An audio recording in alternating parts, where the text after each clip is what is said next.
Hey guys, welcome back to the channel. This is one of the very first videos that I did with both views, perspective and forward.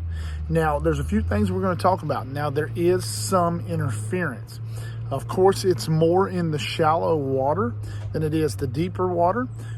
It is more when you get closer to objects, for example, trees, pylons from docks and things like that.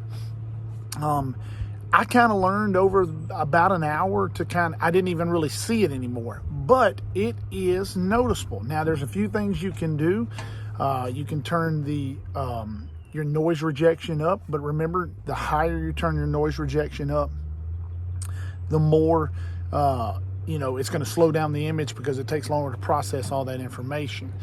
Now, what happens is sometimes those pulses get almost simultaneous up. So when that happens, you probably won't see it that much. Now, one thing that I've noticed, and this is really cool to notice, is that the objects, the bass, the bait, they picked up a little bit better on the forward than they normally would.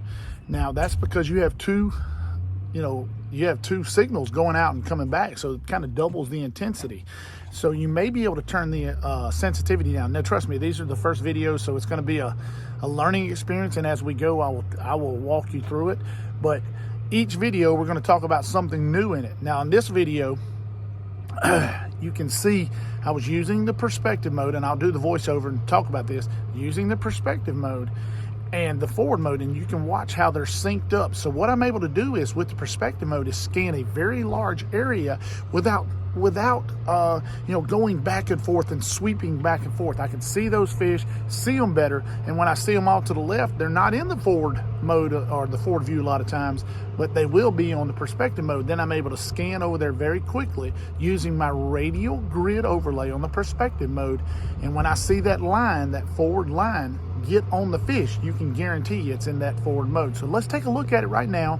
Tons of videos to go because I've got all kinds of new things that I've kind of found out, and I think this is going to be awesome. Let's go.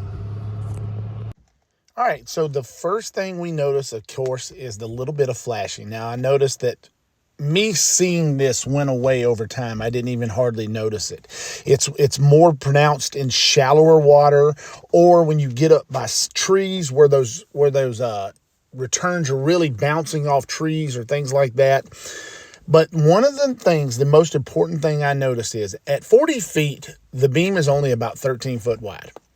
That's about 6.5 feet on each side of zero, which means it's just outside the 5 mark.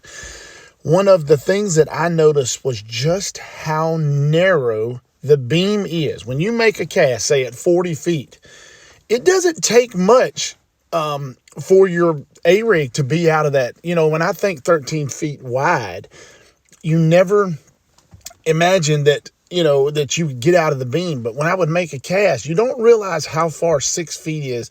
It's not very wide. So this is one of the major things. And I think this is going to give people a great knowledge on just how narrow the beam actually is. And yes, it's 13 feet wide at the very end, but up close and closer, it's very narrow. So that's a lot of times if you're reeling off to the right side or you're reeling off to the left side of your transducer, as it gets closer, it definitely will leave your beam.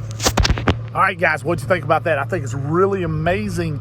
This is going to be a fantastic tool. I had a great day that day. Didn't catch any giant fish, but I've caught quite a few fish and was able to see the fish better and to get on them a lot better with that, using that radial grid overlay on the perspective mode.